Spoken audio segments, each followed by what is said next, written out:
بسم الله الرحمن الرحيم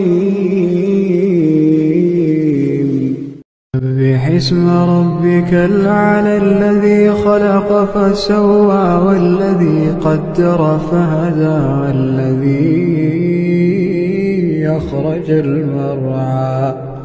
فجعله غثاء نحوا سنقرئك فلا تنسى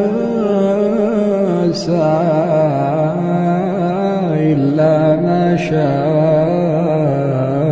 الله إنه يعلم الجهر وما يخفى ونيسرك لليسرى فذكر إن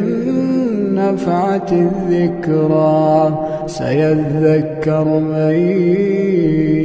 يخشى ويتجنبها الأشقى الذي يصلى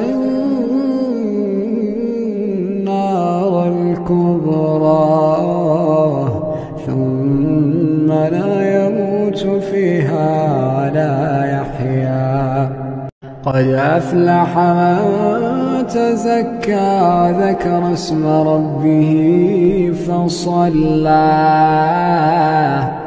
بل تؤثرون الحياة الدنيا والآخرة خير وأبقى إن هذا لفي الصحف الأولى